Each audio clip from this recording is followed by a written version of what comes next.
39페이지 오른쪽 밑에 좀 봐볼게요. 39페이지 오른쪽 밑에 요 개발행 허가는요. 일단 요약집의 83페이지 봐보세요. 요약집의 83페이지 봐봐. 그러면 매번 설명을 드리는 부분인데요.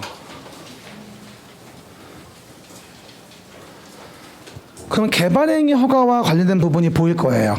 개발행위 허가 여기 좀 봐보세요. 그럼 우리가 이렇게 도시개발구역을 정했어요.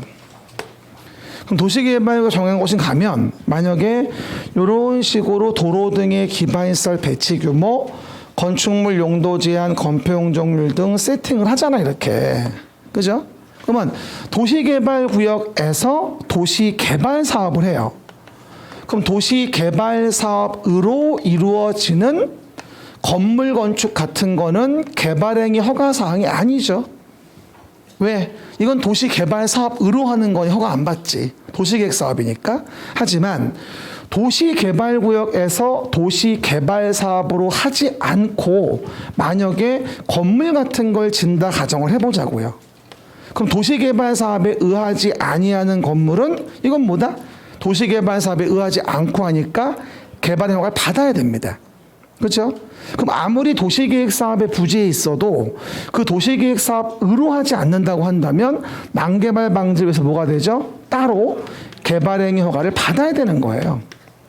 그죠? 그러면 거기 우리 그림에 그 요약집에 있듯이 도시개발구역에 이거를 B라 가정해봐. B라 요거를. 그리고 도시개발구역의 밖에서 하는 뭐다? A라는 자의 개발행위 있다 가정해 보자고. 그러면 요 A에 대한 개발행위 허가는 써져 있듯이 국토계획법에 의한 일반적인 개발행위 허가고 요거는 A는. 그리고 도시개발구역 안에서의 뭐다? B의 개발행위 허가는 뭐야? 그 도시개발 사업에 지장을 안 줘야지만 허가를 내준다 이 얘기거든. 그림을 잘 보면 A와 B는 다르다는 거야. 내용 자체가. 즉 또한 주의하실 건 도시개발구역의 안쪽이 있어도 도시개발구역의 안에서도 도시개발 사업에 의하지 않고 하는 행위라면 당연히 뭘 받아줘야 돼? 허가를 받아줘야 한다 이 얘기인 거지 사실은. 알겠습니까? 그 얘기들. 그럼 내용에서 뭐라고 나올까요? 가설 건축물 포함해서 건축물 건축, 그 다음에 공작물 설치, 토지 영질 변경, 토석 채취, 토지 분할 다 허가를 받는 거죠. 근데 7번이 추가돼 있죠. 6번에 뭐 물건을 쌓아 놓는다. 1개월 이상 옮기기 쉽지 아니한 물건을. 여기까지는 비슷합니다. 원래 A나 B나. 근데 7번일 때 유독 있는 게 뭐다? 바로 중목의 벌채 식재예요. 중목을 벌채한다, 식재한다 라고 하는 부분에 대한 걸 뭐가 된다 우리는 허가받으라고 별도 항목이 있습니다. 그렇죠 여러분? 호혜김. 그러면 중목의 벌채 허가 사항인데 바로 옆에 허가 제외 별표 보시면 허가 제외 재해복구 재난수습을 위한 응급조치죠. 허가 안 받는 건 마찬가지. 그리고 2번 별표죠. 국토계획법의 허가 제외사항으로 시작. 국토계획법의 허가 제외사항으로 다음에 경미한 사항이라고 나올 거예요. 그러니까 국토계획법에서 허가를 안 받는 사항이면서 다음에 경미한 것이어야 여기서도 뭐 할 수 있다? 허가를 제외할 수 있다는 거야. 그러니까 결론적으로 도시개발구역 내에서 개발행위 허가로 허가를 제외하는 사항은 원래 국토계획법에서 허가를 제외하는 사항이면서 다음에 해당되어야 허가를 안 받고 할 수 있다는 거지. 그렇죠? 이걸 뒤집어 얘기하면 국토계획법에서 허가 사항이었다 한다면 여기도 허가 받아야 되는 거야. Understand? 봅시다. 그럼 봅시다. 첫 번째, 간이공작물 설치. 농림수산물 생산에 직접 이용하는 거. 그리고 경작을 위한 토지형질 변경 주의해야죠. 경작을 위한 토지형질 변경도 봐봐. 국토계획법에서 허가 안 받는 거일 때 여기서도 안 받고 할 수 있다는 얘기야. 국토계획법에서 허가를 받는 경작이면 받아야지 허가. 내 말 때 되겠죠. 그리고 도시개발구역 개발에 지장 주지 않고 자연경관 손상이 없는 뭐가 되어준다? 토석을 채취한다거나 도시개발구역 안에 남겨두기로 결정된 대지에 물건을 쌓아놓는다든가. 남겨두기로 결정했다는 말은 그 토지에 사업을 안 하겠다는 얘기예요. 그렇죠? 그래서 허가받을 이유가 없는 거고, 게다가 제일 중요한 거 미음번 별표 관상용 중목의 임시식재. 관상용으로 중목을 임시로 식재해요. 뭐 허가를 받아 안 받지. 하지만 그게 경작지에서 이루어지는 거라면 달라져요. 그러니까 허가 제외 사항에 대한 부분은 관상용 중목이다. 그러면 임시로 식재한다. 허가 안 받겠는데 그걸 어디서 하냐면 여기 경작지에서 한대요. 그러면 요번에 LH 사태를 비추어 봤을 때 편백나무 겁나게 보상 많이 되어지는 거를 관상용 중목이라고 심었다는 거야. 그걸 경작지에서 수천 수만 그루를. 이해갑니까? 그럼 보상금은 기하급수적으로 늘게 되겠죠. 그런 탈법을 막기 위해서 경작지에서라면 관상용 중목의 임시식재여도 이건 허가를 받아라 라고 하는 부분으로 편제가 되어집니다. 그래서 형질변경 경작과 혼동하시면 안 돼요. 뭐라고요? 형질변경 경작과 혼동하지 말아라. 알겠습니까? 그 점 주의하셔야 됩니다. 요번에 여실히 알고 있었죠. 저는 이제 여기서 보상 더 받으려고 이제 계집을 짓는다거나 뭐 계집 알죠? 사람도 못 사는데 겉모양만 집인 거. 그렇죠? 그런 거 지금 보상 더 받으려고 하잖아, 왜. 그리고 유실수나 뭐 과일나무만 알았지 편백나무가 그렇게 보상 많이 주는지 몰랐네. 그렇죠? 그게 탑이래, 편백나무가. 관리할 것도 없고 아무것도 할 게 없대. 그냥 10만 원 넘었는데 보상금은 많고. 그래서 그거 많이 쓰면 되잖아. 한 수 배웠네. 그렇죠, 여러분? 그 얘기들. 그런 부분이 있더라고요. 그리고 또 하나 물어볼 거예요. 허가 제외 사항에 토지 분할이 보여요, 안 보여요? 허가 제외 사항에 토지 분할이 없죠. 왜 없냐? 토지 분할이 가장 전형적인 쪼개기거든. 그러니까 토지 분할을 만약에 경미하다고 허가를 안 받게 해주면 아주 뭐 물 만난 뭐 생선이지 뭘 잘라가지고 난리가 나는 거야. 근데 어떤 분들이 근데 TV 나왔던 거 공무원들은 어떻게 자른 거예요? 그 시기를 알잖아. 도시개발구역 지정되기 전을 알잖아 이미. 그 전에 큰 땅 사 자르는 거지. 미리 합법적으로. 그리고 지정되고 나면 보호받는 거고. 그렇게 하는 거야 기본적으로. 그렇죠. 나도 한동안 고민했어. 관두고 LH 입사를 해야 되나 이러면서 고민을 했어. 어쨌든 한동안 말이 많았던 부분이에요. 그래서 보시는 바와 같이 오해 말 거 그렇게 이해해 보시면 되고, 토지 분할은 절대 허가 제외가 없습니다. 써놨어요. 토지 분할 X라고. 그리고 기득권 보호 보이죠? 그럼 도시개발구역이 봐봐요. 도시개발구역이 여기서 지정되어지기 전에, 구역 지정되기 전에 이미 착수한 사업이 있잖아요. 기득권 보호. 이거 원래 어떻게 했죠? 신고도 요하지 않고 할 수 있는 거였죠. 하지만 개발 사업은 구역 지정되고 나서 30일 이내는 신고하라고 합니다. 뭐라고요? 30일 내 신고. 3개월 아니에요? 그거는 시가와주종구역. 우리 앞에서 수시는 3개월 내 신고. 시작. 수시는 3개월 내 신고. 지금은 도정은 30일 내 신고. 그러고요. 도정은 30일 내 신고. 도시개발구역과 정비구역은 30일 내 신고. 이해가셨죠? 그래서 수시는 뭐하죠? 3개월 내 신고고 도정은 30일 내 신고구나 라고 해당 내용 부분들 이해하시면 되겠습니다. 그래서 그 정도 보시면 되겠죠. 그러면 내용 되고 다음 페이지 봐봐요. 그럼 84페이지 보시면 다음 페이지 위에 구역의 지정 해제가 보일 거예요. 84페이지 다음 페이지 위에 다음에 해당된 날 다음날 형광펜 구역은 해제된 것으로 본다고 나오죠. 시작. 다음에 해당된 날 다음날 구역은 해제된 걸로 본다고 나옵니다. 그러면 왼쪽에 뭐라고 나올까요? 봐봐요. 아까 얘기했던 거.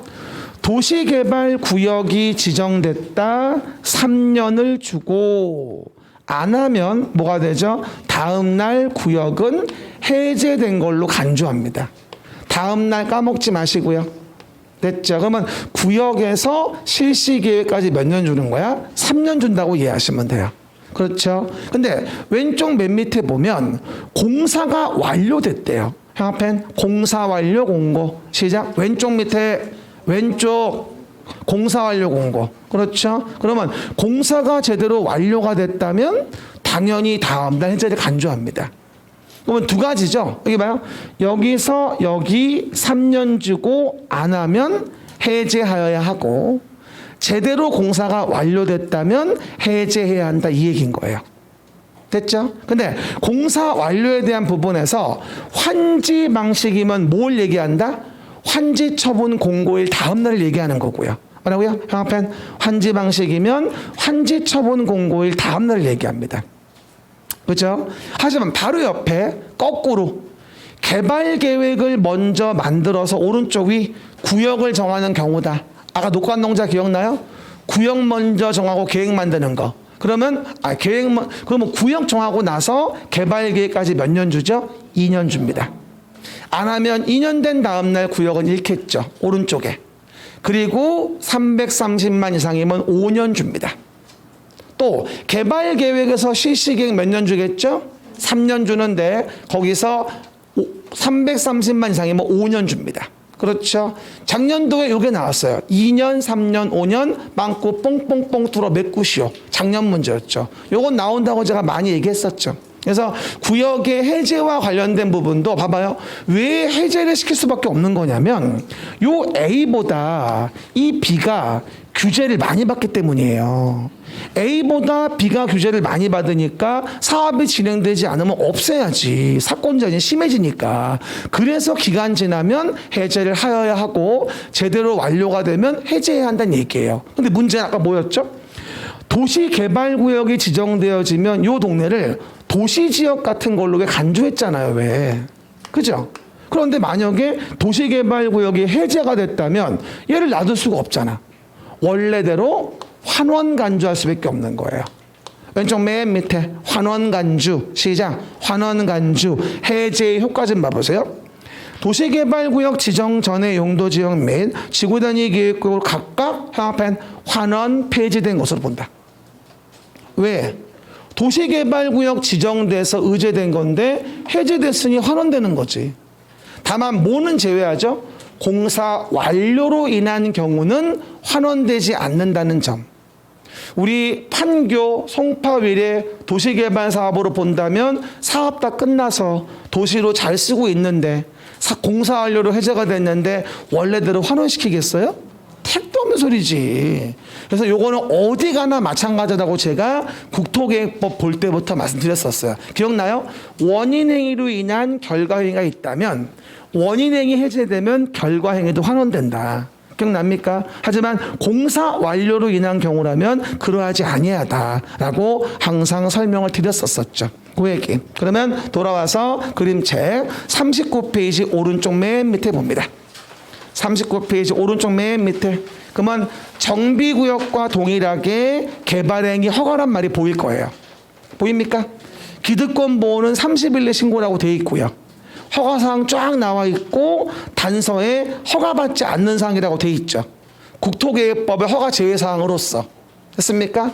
아까 요약식대로 쫙 써 있고 맨 마지막에 뭐 관상용 중목의 임시식재 허가 안 받지만 경작지에서라면 받아라. 그리고 토지 분할은 허가 제외 사항이 아예 없다. 이랬었죠. 됐습니까? 그리고 40페이지 왼쪽 밑에 보면 뭐라고 나오죠? 다음에 해당된 날 다음 날 해제된 걸로 간주한다가 보일 거예요. 40페이지 왼쪽 밑에 다음에 해당된 날 다음 날 해제된 걸로 본다. 그래서 개발 계획을 만들어서 도시개발구역 정했으면 3년 내 실시 계획 없을 때, 그 다음에 공사 완료 공고됐을 때, 환지 처분 공고됐을 때, 그 밑에 도시개발구역을 정한 다음에 개발계획을 만든다면 뭐가 된다? 그때는 2년. 개발계획 만들어 실시계획 만들 때 3년. 둘 다 330만 모다 이상이라고 한다면 뭐가 되어지죠? 5년으로 봐주겠다. 왼쪽 맨 밑에 또 해당 내용이 해제되면 구역 지정 전에 용도지역 등으로 환원되는데 그럴 때 공사 완료로 인한 경우는 뭐다? 제외된다라고 설명드린 그대로입니다. 그래서 요약집 보고 왔으니까 요거 익숙하게 이제 그림책으로 쉽게 이해할 수 있습니다. 게다가 왼쪽 메뉴에 봅시다. 개발 계획을 만들 때 왼쪽 메뉴에 동의자 수 산정 방법이 보이죠? 봐봐요. 동의자 수 산정 방법. 아까 이거죠. 개발 계획을 만들 때 환지 방식이면 이런 동의를 받으라고 했어요. 그렇죠? 근데 동의자 수를 산정할 때 어떻게 할 거냐는 겁니다. 왼쪽 위에. 그럼 쉽게 이해하면 어떻게 동의자 수를 산정해야 동의자 수 산정이 쉬울까? 동의가 쉬울까? 이걸 떠올리면 돼요. 그러면 국공유지를 포함하는 게 동의가 쉽겠죠. 뭐라고요? 국공유지를 포함하는 게 동의가 쉬울 테고, 그 다음에 토지를 여러 명이 공유하고 있다면 다 동의받는 게 아니라 한 명으로 봅니다. 그래야 동의가 쉬우니까.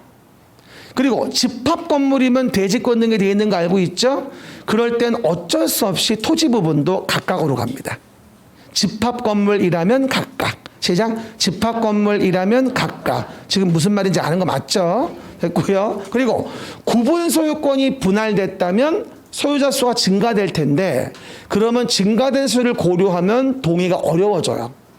분할돼서 수가 증가됐으면 그 수는 고려하지 않는다는 점. 그리고 뭔가를 철회한다면 전에 철회할 수 있다 전에 제외 해봐. 전에 철회할 수 있다 전에 제외.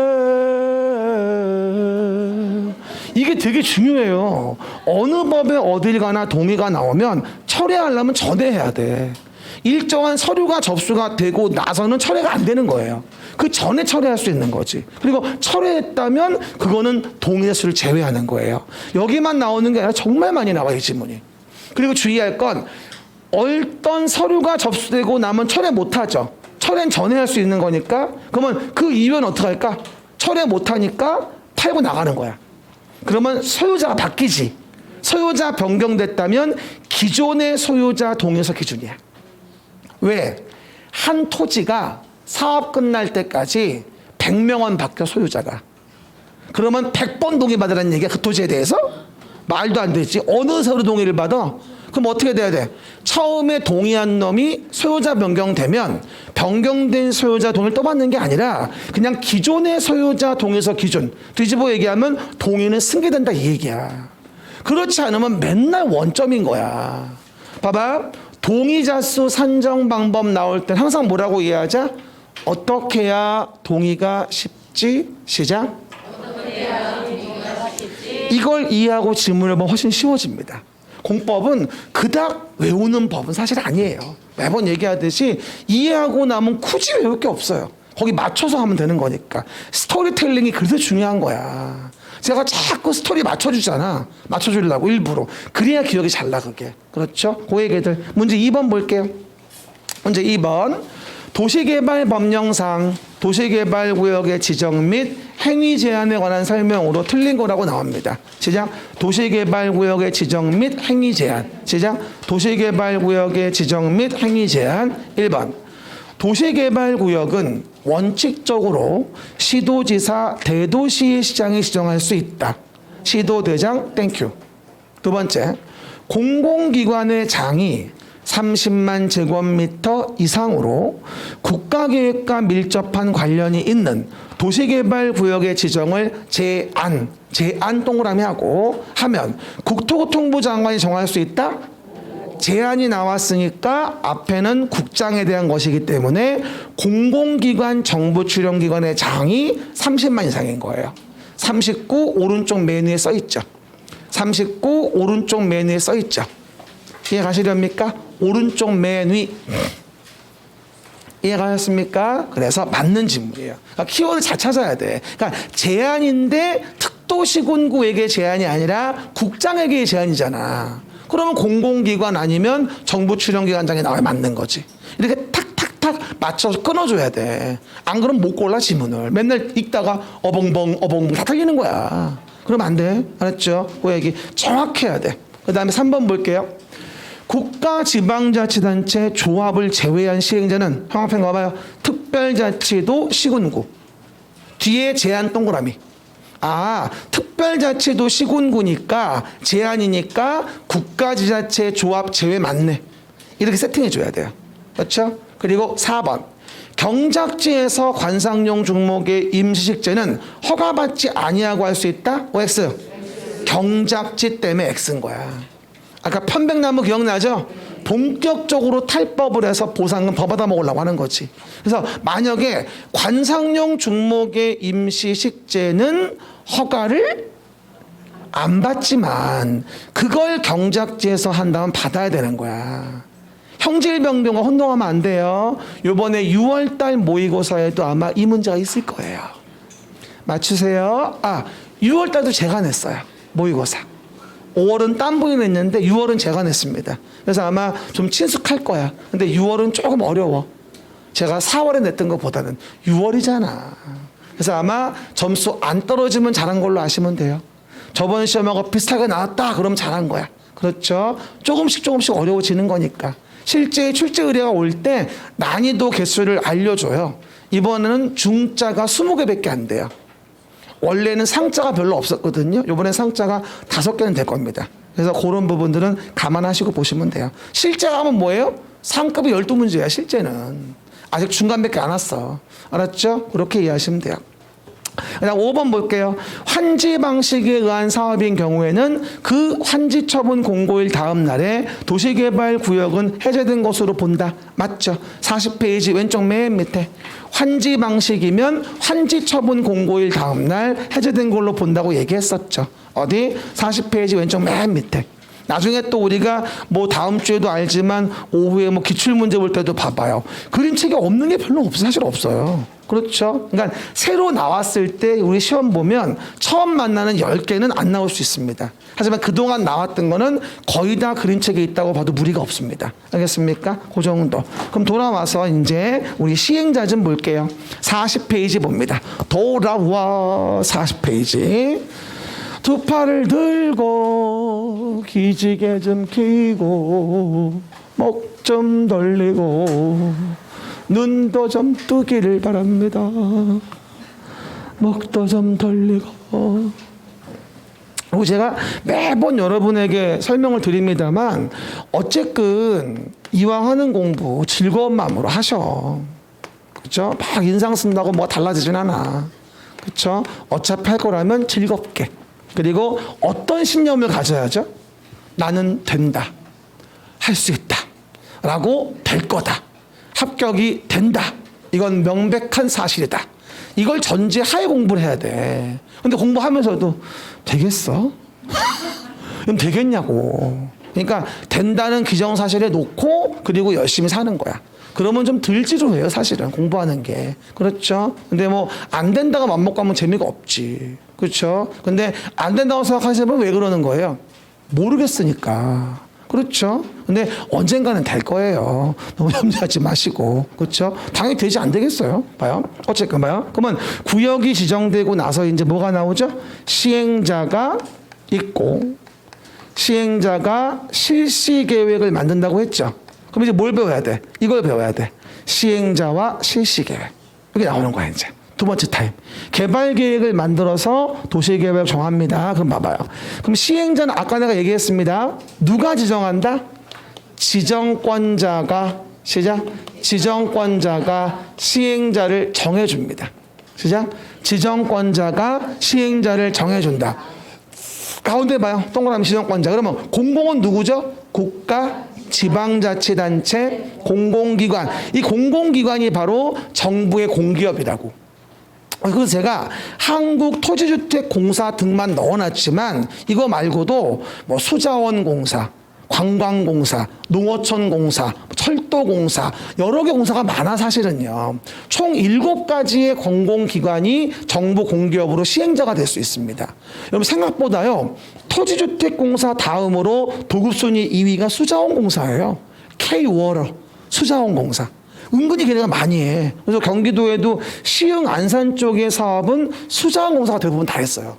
시흥 안산 쪽은 105 쪽이라든가 그거 다 매립자 그거 105쪽하고 그 시와 메리츠 있죠. 그리고 고산 신도시 있죠. 그거 다 수자공사가 있어요. 그렇죠? 그리고 농촌 쪽에 가면 농어촌공사가 또 많이 합니다. 개발 사업을. 그렇죠? 은근히 철도공사도 많이 하고 생각보다. 그렇죠? 그렇게 이해하시면 되고요. 그다음에 정부 출연기관이 있는데 이 정부 출연기관 중에서 하나 알아줄 게 뭐냐면 국가철도공단이에요. 요번에 그 인덕원, 동탄, 그렇죠? 연장선 사업을 얘네가 하더라고요. 국가철도공단. 그렇죠? 정부 출연기관. 그렇죠? 어쨌든. 그러면 정부 출연기관은 정부가 자금을 내서 유지 관련의 기관을 얘기하는 건데, LH 같은 공사보다는 좀 참여율이 낮은 거지. 어떻게 보면. 정부 출연기관은. 정부 입장으로 봤을 때. 그래서 정부 출연기관이라고 하는데, 그 국가철도공단 위에 쓰면 뭐라 했어요, 제가? 역세권 개발 사업. 한번 나왔죠, 이거. 역세권 개발 사업의 한정에서만 시행자가 돼요. 살짝 부기했죠. 저번에 했어요, 안 했어요? 안 했어요? 여기만 안 불러줬나? 뭐라고요? 그래서 국가철도공단 위로 뽑아서 역세권 개발 사업에 한정한다고 이해하세요. 국가철도공단이 옛날 말로 치면 한국철도시설공단이야. 그게 지금은 국가철도공단으로 이름을 바꾼 겁니다. 그래서 역세권 개발 사업에 한해서만 시행자로 지정될 수 있습니다. 그리고 주의할 거, 철도공사하고는 달라요. 철도공사는 공공기관이야. 그렇죠? 국가철도공단은 달라. 정부 출연기관이야. 그래서 뭐라고 나오는지 알아요? 한국철도공사는 역세권 개발 사업에 한해서 시행자가 된다? X. 국가철도공단이지 철도공사가 아니야. 그거는 뭐야? 공공기관이야. 이해 가시겠습니까? 오해하지 마시고 라인 등 잡아주시기 바랍니다. 그 정도. 그리고 누가 됩니까? 지방공사는 SH 같은 서울하우징 지방자치단체의 공기업을 얘기하는 거고, 뭐라고요? 지방자치단체의 공기업 지방공사. 서울로 본다면 SH공사 서울하우징. 이해 가셨죠? 의정부로 본다면 의정부 개발공사. 뭐 이런 식으로. 알겠습니까? 그 정도 확인해 보면 됩니다. 그래서 아까도 얘기했지만 조만간 그 진접까지 남양주 등등 해가지고 4호선 연장되면 이제 4호선이 단고개행이 아니야, 이제. 진접행 열차가 들어오고 있습니다. 이럴 거야. 그렇죠? 근데 세대 지나면 한 대래. 배차가. 세대 지나면 한 대. 보니까. 그래서 한 10분이나 한 20분 정도 출근 시간대. 그리고 중간에는 30분 정도 걸리는 것 같아. 보니까. 그렇죠. 길어지게 되면요. 그럼 거기서부터 뭐가 되죠? 인도원에서 또 연정돼가지고 서동다까지 가는 거야. 4호선이 굉장히 길어지는 거지, 이렇게. 이해 가셨죠? 진짜 괜찮아질 것 같아, 앞으로. 잘 잡고 계세요. 팔지 말고. 하게 보시고. 많이 오를 거야, 앞으로. 봐봐요. 그러면 시행자 봐봅시다. 그럼 시행자 두 번째입니다. 그럼 봐봐요. 민간의 자가 시행자가 될 수도 있죠? 그럼 봐봐요. 민간은 누구 얘기하는 거죠? 토지 소유자 조합. 시작. 토지 소유자 조합. 얘네는 언제 시행자가 되죠? 전부를 환지 방식으로 시행하면 다 환지받는 거라 다른 자가 시행할 필요가 없습니다. 그럼 하나만 질문합시다. 토지 소유자 조합은 개발 사업의 전문가 집단입니까? 아니면 개뿔도 모르는데 돈 벌려고 가지고 있는 겁니까? 사실 마찬가지거든. 개뿔도 몰라. 그냥 돈 되니까 다 가지고 있는 거지. 그러면 돈만 셀 줄 알았지 사업에 대한 내용을 잘 모르거든요. 그러다 보니 이들하고 대화가 잘 돼, 안 돼?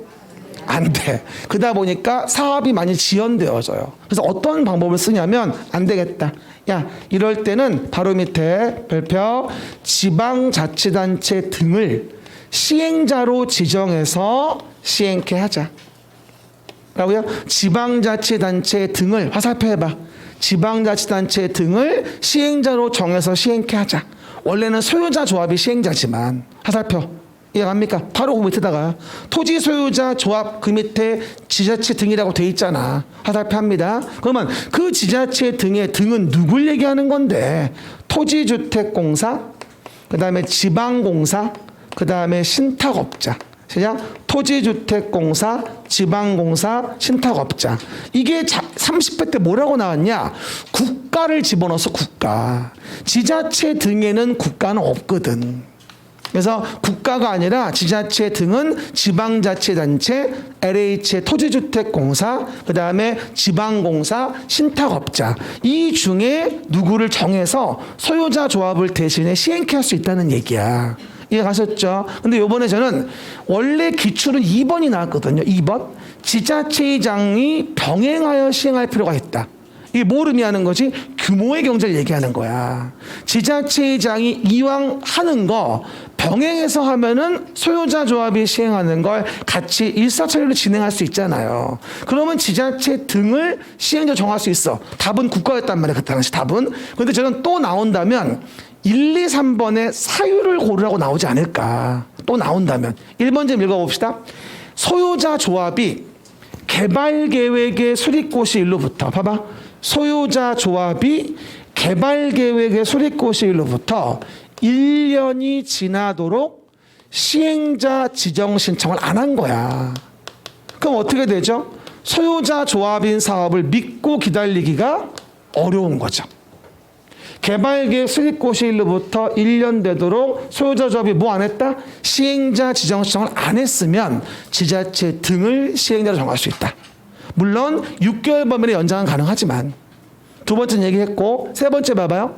2분의 1, 2분의 1이 시작 2분의 1, 2분의 1이 지자체의 시행에 동의했다는 얘기야.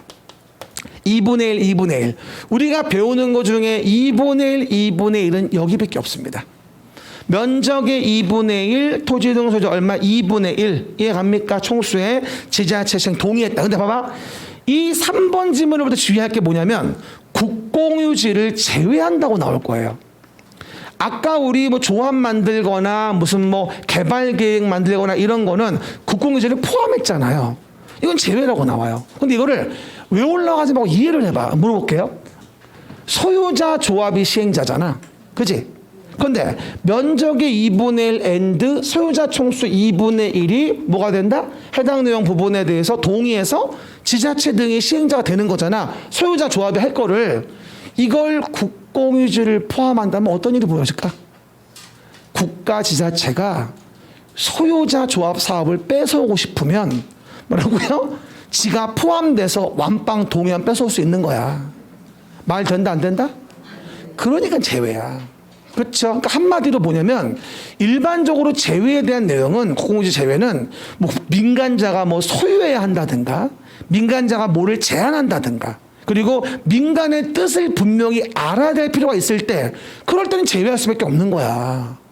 그런 지금은 뭐가 된다? 소유자 조합의 사업을 마음대로 뺏어가라고 국공유지를 포함합니까? 말이 안 되죠. 제외일 수밖에 없는 거예요. 하지만 조합 같은 거 만들 때에는 얼렁얼렁 조합을 만들게 해주고 싶으니까 포함시켜 주는 거지. 안더스탠드? 나중에 또 7월 4일 날 비교특강 할 때 또 내용들 정리해 도표 있을 겁니다. 도표 보고 어디 포함 어디 제외인지 일괄적으로 한번 봐줘야 됩니다. 알겠습니까? 다만 팀만 얘기해 주면 국공유지를 제외하는 곳은 민간자의 순수한 의도를 알아야 하는 경우예요. 그렇다고 한다면 국공유지를 포함시킬 수는 없는 거예요. 이해 가시겠죠? 그런 테마는 가지고 있어야 돼.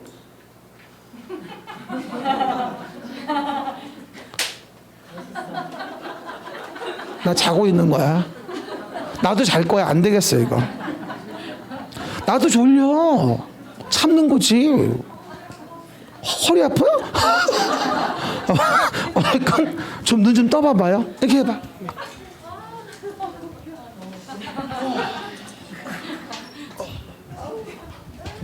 목 좀 돌리고. 그리고 박수 쳐봐. 가만히 있어봐. 7번을 칠 건데 아주 세게 치는 거고 딱 맞춰야 돼. 시작. 다음 기회에. 그렇죠? 이게 다 맞으면 뭐다? 전원 합격이라는 그런 설화가 있는데 지켜진 적은 없습니다. 이 정도 이해해 보시면 됩니다. 가운데 밑에 볼게요. 시행자 변경 좀 봅시다. everybody 시행자 변경. 가보세요. 아까 제가 시행자 변경에 대한 부분 여기서 한번 얘기했었어요. 시행자 변경. 그럼 왜 시행자를 변경할까? 봐봐. 단도직업적으로 얘기해서 너무 많이 왔다는 거야. 너무 많이 왔는데 쓴 돈이 1조를 썼는데 어디서 해제를 해? 들어왔으면 보낼 수 있는데 너무 많이 와 쓴 돈이 1, 2조인데 어떻게 버리냔 말이야. 말도 안 되지. 그럼 방법은 뭐야? 시행자를 바꿔서 얼렁얼렁 시행하는 게 방법인 거야. 그러니까 실시계획이 인가가 되고 나면 2년 지나도록 사업 착수 안 하지 시행자를 바꿔. 이것만 4번 연속 나왔어. 시행자 변경 첫 번째 읽어봐요. 시행자 변경 첫 번째. 실시계획 인가 받은 후 2년 이내에 사업에 착수하지 아니한 경우라고 나올 거야. 이거 정말 잘 나와요. 한 요즘에 3, 4번 연속해 문제 나왔으니까 반드시 아셔야 돼. 순서 아셔야 되고요. 그러면서 뭐라고 나오죠? 두 번째, 시행자 지정 실시계획 인가가 취소가 됐다든가 시행자 부도 파산 목적 달성 불가능하다든가 이런 경우는 뭐가 되어진다? 시행자를 바꾸지. 근데 이 4번째가 좀 어려워요. 여기 봐요. 4번째 봅시다. 그러면 칠판 좀 봐봐요. 원래 시행자 변경 사이즈는 사업 시행 관련된 부분 여기 단계에서 2년이라는 시간을 주고 안 하면 여기서 이제 시행자를 바꾸는 거잖아, 사실은. 그리고 뭐 부도 파산이니 목적 달성 불가능이니 뭐 지정 취소니 이런 행정적인 처분 때문에 못하는 경우도 있겠지만 그렇지. 근데 문제는 여기부터 여기 사이는 3년을 주고 안 하면 구역은 다음날 원래 해제거든. 기억나요? 그런데 문제는 뭐냐면 봐봐. 소유자 조합이 시행자였어. 그럼 소유자 조합은 전부한지 얘기하는 거잖아. 그치? 그럼 소유자 조합이 시행자였다 전부한지여가지고 근데 봐봐 1년이 지났어.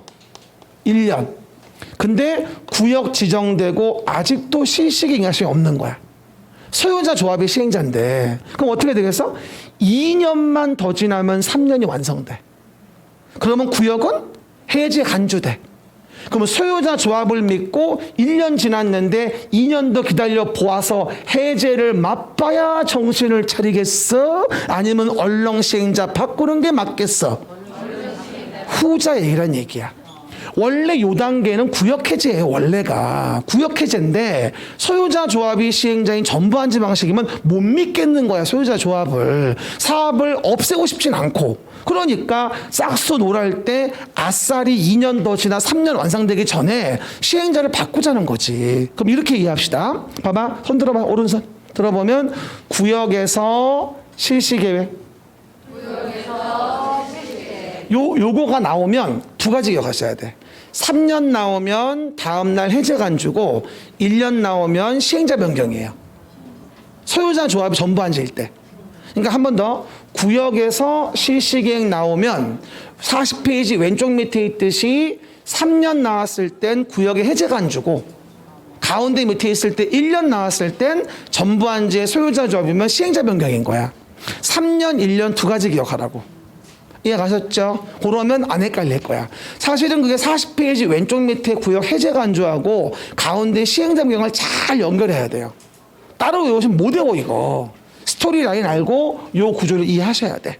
내 말 때 되겠죠? 그 정도 확인해 봅니다. 그리고 가운데 맨 밑에 보면 뭐 위탁 시행도 가능할 때가 있고 바로 옆에 이렇게 해서 시행자가 누군지 봤다면 요거 작년 문제였죠. 시행자가 뭘 만들어? 실시계획을 만들자. 시작. 시행자가 실시계획을 만들자.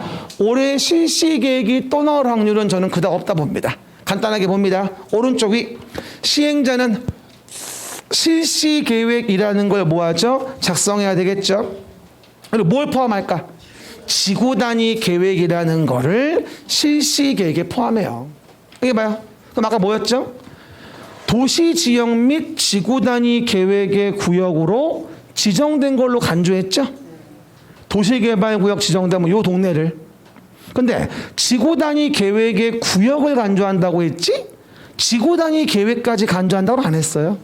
그러면 지구단위 계획구역 정해졌으면 뭘 만들어야 돼?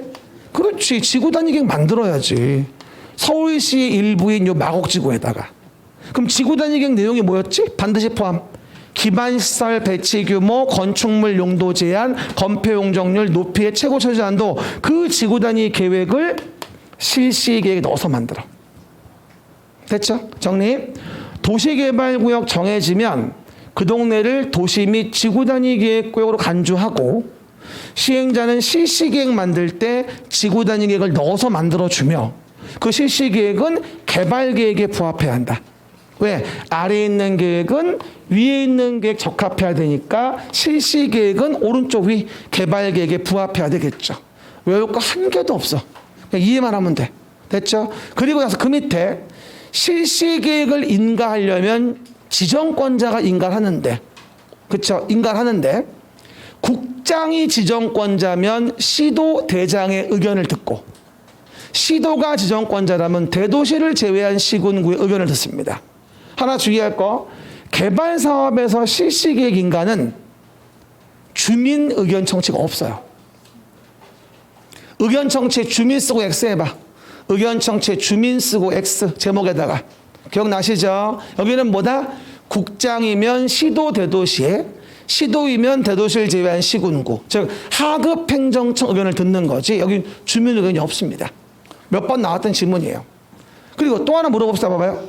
오른쪽 밑에 효과 좀 봐봐요. 효과 하나 물어봐요. 요 마곡지구에는 봐봐, 원래 도시관리 계획이 있을까 없을까? 봐, 이제 이런 것도 알잖아. 교육의 결과야. 뭐라고요? 여기는 근데 어떤 도시관리 계획 기존에 있을까? 농지보전이나 환경보전 관련된 도시관리 계획이 아마 있었을 거야. 거기다가 이렇게 개발 사업이 된다고 해서 뭘 만들었어? 실시계획을 만든 거야. 이렇게 만들겠다고. 그러면 종전의 도시관리 계획과 사업 끝난 다음에 실시계획대로 완성된 동네는 달라 같아? 당연히 다르지. 동전의 논밭하고 어떻게 신도시가 다르지. 그러면 종전 도시관리 계획과 실시계획 고시된 내용이 저촉될 거 아니겠냐고. 그러면 종전 도시관리 계획대로 가겠어? 아니면 실시계획 고시된 내용으로 변경된 것으로 보겠어? 실시계획 고시된 걸로 변경된 걸로 봐야지 사업을 한다는 의미가 있는 거지. 종전의 도시관리계획으로 간다면 이건 사업을 안 하겠다는 얘기지. 말이 안 되는 소리지. 오른쪽 밑에 그게 작년 문제였어. 이것도 완전 적중이었어 이거. 그렇죠? 저촉되면 형 앞엔 실시계획 고시된 내용으로 뭐다? 변경된 것으로 봅니다. 종전의 도시관리 계획으로 보는 게 아니에요. 이해만 하면 돼. 그럼 또 하나 물어봐요. 여기 봐요. 그러면 사업의 시행자는 당연히 누구든 처음에는 수용하려고 합니다.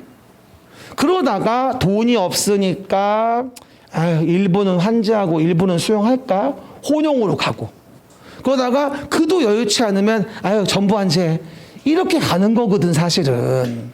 그러면 수용 쪽으로 있다가 점점 환지 쪽으로 시행 방식을 변경하는 건 가능하다는 거야. 40페이지 오른쪽 맨 밑에 시행 방식 변경이 보일 겁니다. 토지 등 수용 방식에서 혼용 방식으로, 혼용에서 환지 쪽으로 이렇게 시행 방식의 변경이 가능하다는 얘기야. 하지만 뭐라고 나와? 주로 공공의 시행자일 때 가능한 거고 민간의 시행자는 주로 안 됩니다. 그러니까 1번에서 3번, 2번에서 3번 있지? 이건 주로 공공의 시행자일 때 가능한 거고 1번에서 2번으로는 조합을 제외한 시행자 가능합니다. 제대로 물어본 적은 없는데 어쨌건 나중에 물어볼 수도 있다고 봐. 시행 방식의 변경에 대해서는. 그럼 물어볼게요. 거꾸로 환지하던 걸 수용 쪽으로 바꿀 수 있다고 X. 이거 되면 환지받는 소유자 띠 두르고 옷 다 벗고 가서 진상 떨러 갑니다. 이제 이해 갑니까? 안 됩니다. 환지는 환지받는 소유자가 개발이익을 먹는 거거든요. 그래서 환지를 만약에 나중에 수용으로 바꾼다 그러면 난리 납니다. 내 개발이익 내 밖으로 뺏어가는 거니까. 그래서 거꾸로의 변경은 인정하지 않습니다. 봐봐요. 수용, 혼용, 전부환지. 시작. 이런 식으로 사업의 시행 방식이 가능하다라는 부분입니다. 상당히 복잡한 내용을 딱 3줄에 끝냈어. 파워풀해. 완벽해 이거. 내가 이걸 만들고 행복해서 너무나. 그렇죠 여러분? 거의 기대가 확인해요. 제 목적은 뭐냐면 어려운 조문을 아주 단순화해서 쉽게 문제 푸는 게 내 목적이야. 다른 목적이 아니야. 원래 여러분 이 한 페이지가요, 기본에서 60페이지야 이게. 60페이지, 100페이지 장난 아니라니까. 그렇죠? 여러분이 짧은 것만 봐서 그렇지. 근데 이 책의 단점이 버르장머리가 없어. 존댓말을 안 써. 미안하고요. 그러면 가운데 오른쪽 조합 몇 개만 볼게요. 에버바리 도시개발 조합. 그러면 너무 중요한 별 20개입니다. 어디만큼 왔니? 여기만큼 왔다. 그래서 우리가 개발 계획을 만들어서 도시개발구역을 정하고 여기 왔지? 시행자 누군지 받고 실시계획 만들었지. 근데 그 중에 시행자 중에 조합 좀 보자 이 얘기야. 시행자 중에 조합 좀 보자고. 이 조합은 별 20개고 작년에 이 개발 조합만 2문제가 나왔어. Unbelievable. 와, 이게 2문제가 나올 줄 몰랐네. 원래는 한 문제였거든 이게. 근데 지작년도에 한 번 안 나왔어 아예. 그랬더니 숙제했나 봐. 뭐라고요? 2문제가 나왔어. 그렇죠? 그럼 이번 시험 안 나올까?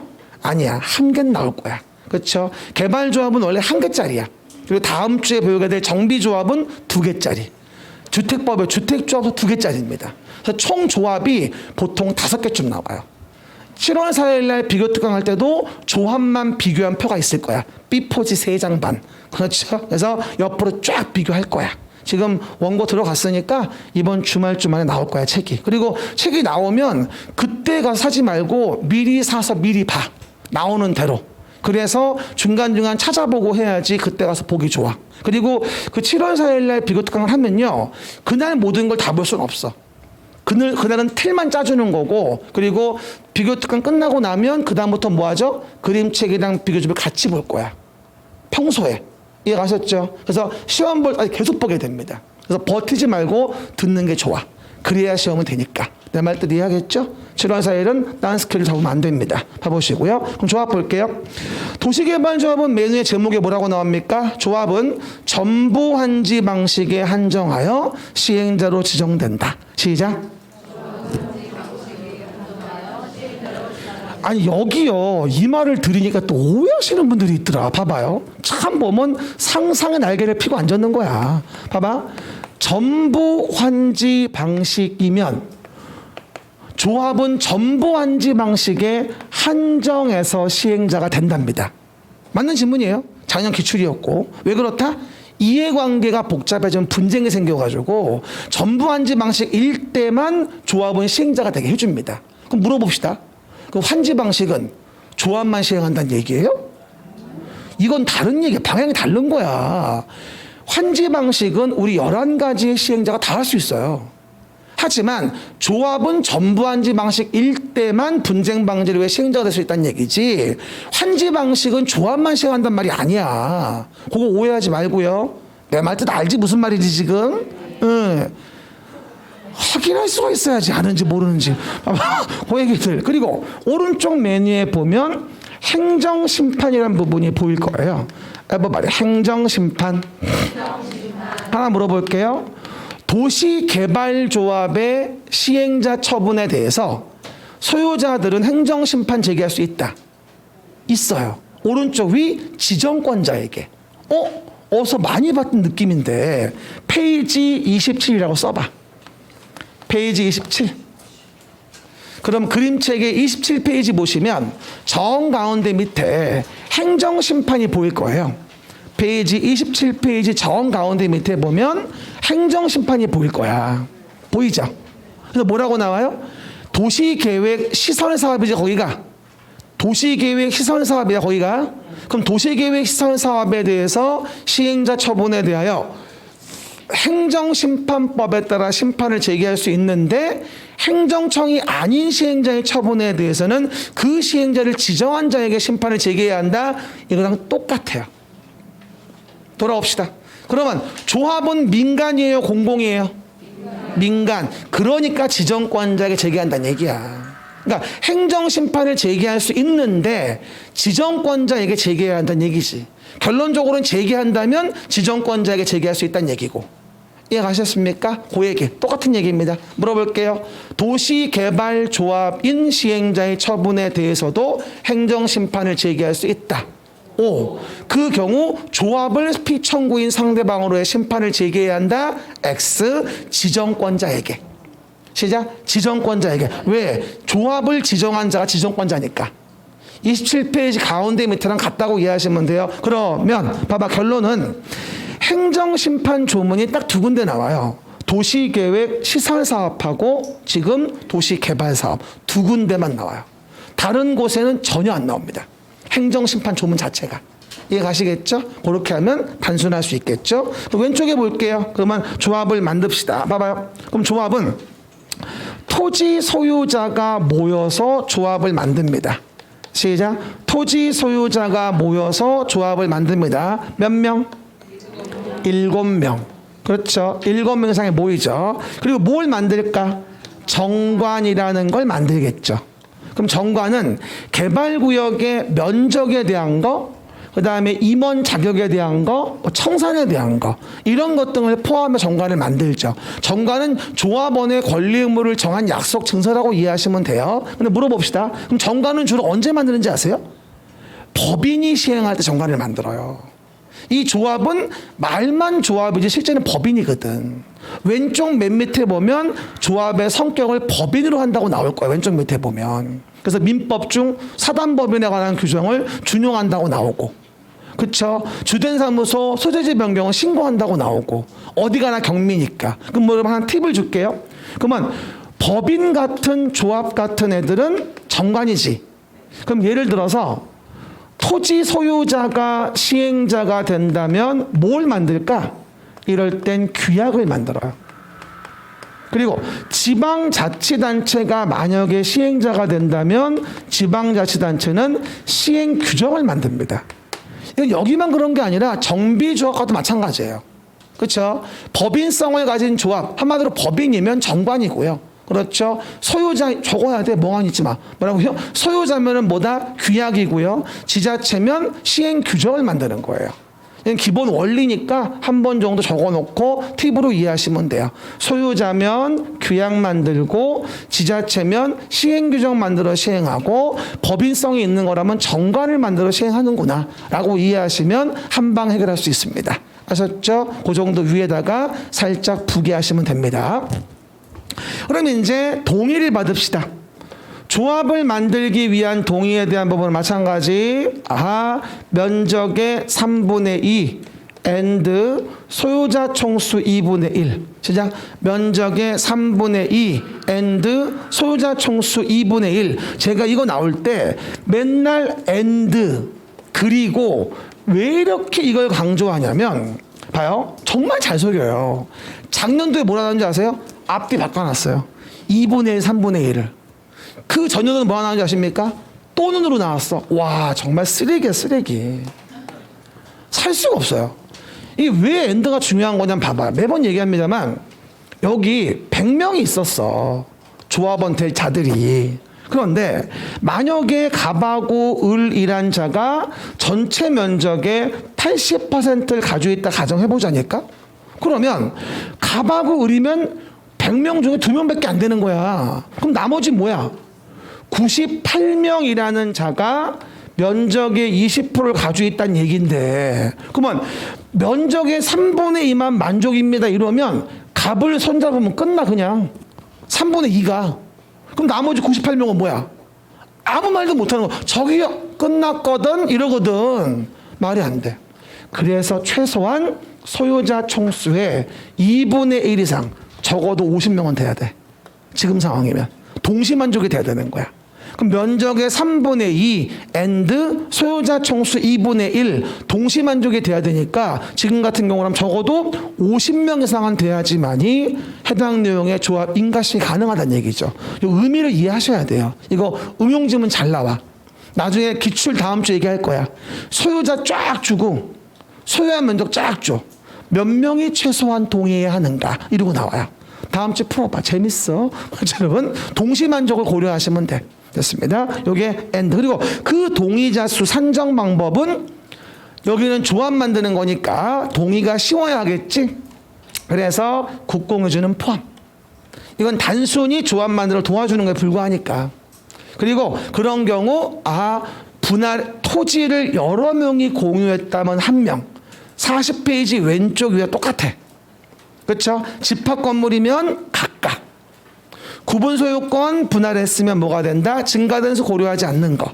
그리고 철회. 전에 철회할 수 있다 전에 제외 에만 해봐. 시작. 에헤라디야. 그거야? 그리고 조합 설립의 인가가 되고 나면 철회할 수 없지? 그러면 팔지. 그러면 동의한 자로부터 산 놈은 동의한 걸로 보지. 뒤집어 얘기하면 40페이지 왼쪽 위에 있듯이 소유자가 바뀌면 기존 소유자 동의서 기준으로 본다는 것과 같은 말이야. 그죠? 읽어봐. 5번. 동의한 자로부터 토지를 취득한 자는 조합의 설립에 동의한 걸로 간주한다. 이해가십니까? 라고 이해하시면 되겠죠. 그래서 똑같은 소리. 그리고 누가 인가한다? 지정권자의 인가를 받아라. 시작. 지정권자의 인가를 받아라. 우리가 배우는 조합 중에서 시곤고의 인가가 아니라 지정권자의 인가를 받는 건 여기뿐이야. 꼭 기억하시고요. 그리고 맨 밑에 등기는 30일 내에 하게 되고 등기하면 성립된 것으로 본다고 하죠. 왜? 사람도 출생신고하듯이 법인도 등기를 해야 능력이 생겨요. 그래서 성립 시기는 등기하고 나서예요. 알겠습니까? 그거 오해하지 말고. 그리고 가운데 조합을 만들었으면 조합원이 누구입니까? 토지 소유자. 건물 소유자나 지상권자 안 시켜줍니다. 그리고 보유토지 면적에 관계없이 평등한 의결권을 갖는다. 시작. 보유토지 면적에 관계없이 평등한 의결권을 갖는다. 그 점 주의하시고. 왜? 이건 투표권 얘기하는 거야. 내년도에 또 총선 있고 대선 있잖아. 그러면 돈 많은 사람한테 투표권 2개 주는 거 아니야. 보유토지 면적 관계없이 평등한 의결권을 준다. 투표권 얘기하는 거라고. 알았죠? 그거. 그리고 조합원 중에서 뭐다? 임원이라는 걸 뽑게 되는데 임원에 대한 부분은 조합장 이사감사. 시작. 조합장 이사감사라고 하는 부분에 대한 임원이라는 걸 두게 된다라고 이해하시면 되겠죠. 그리고 여기 뭐가 필요할까? 부정부패를 막아야 돼. 그래서 뭐라고 나와? 그러기 위해서 조합장 이사의 자기를 위한 조합과의 계약이나 소송에 관해서는 감사가 조합을 대표한다. 동그라미 감사. 그리고 임원은 그 조합의 임원, 직원, 또 같은 목적의 다른 조합의 직원, 임원을 다 겸할 수 없다. 부정부패가 많아지니까. 그렇죠. 그리고 제일 중요한 거 결격사유 있으면 임원이 될 수 없다. 시작. 결격사유 있으면 임원이 될 수 없다. 조합원 될 수 없다. 뭘 X 물어본 거야. 뭘 X는 뭐라고? 임원이 될 수 없다고. 조합원 될 수 없다가 아니라. 그래서 들 컸다, 막 같다, 들 막 같다. 그렇죠. 행위 무능력 3종 세트. 조합원 될 수 없죠? 임원 될 수 없다고. 그리고 파산 선고 받고 복권되지 않았다. 금고 이상 실형 선고 받고 형 종료 면제 후 2년 지나지 않았다. 집행유예 기한 지나지 않았다. 그러면 결격에 걸립니다. 그리고 내용에서 본다 한다면 벌금은 결격 관계 없다. 그럼 물어봅시다. 벌금의 결격은 어디 있는 거? 정비법의 정비조합에 나와. 벌금의 결격은 정비법의 정비조합의 임원이에요. 여기가 아닙니다. 그렇죠? 혼동하지 마시고. 그리고 임원이 되고 나서 나중에 결격이 생겼다면 다음 날 자격 상실합니다. 뭐라고요? 임원이 되고 나서 나중에 결격 생겼다면 다음 날 자격 상실. 쉬었다 갑시다.